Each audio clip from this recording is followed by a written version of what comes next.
வெலுக்கு மேல் ஒரு ஜோதி பிழம்பும் உண்டோ? அந்த சுப்பையன் போல் ஒரு அற்புத தெய்வத்தை சொல்ல மொழியும் உண்டோ? வெள்ளி முகம்பனி ரெண்டையும் கண்டவின் வேறொரு சொர்க்கம் உண்டோ?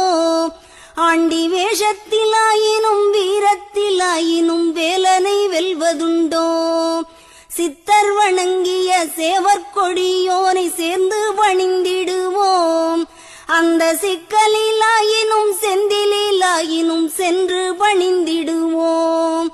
பக்தருக்கென்றே திறந்திருக்கும் தென் பழனியை கண்டு கொள்வோம். அங்கு பாலாபிஷேகமும் தேனாபிஷேகமும் செய்து பணிந்திடுவோம். செட்டி முருகன் எனும் பெயர் பெற்றவன் தண்டாயுதம் அல்லவா? அந்த சித்திரவள்ளியும் ஜாடையில் மற்றொரு செட்டி மகள் அல்லவா?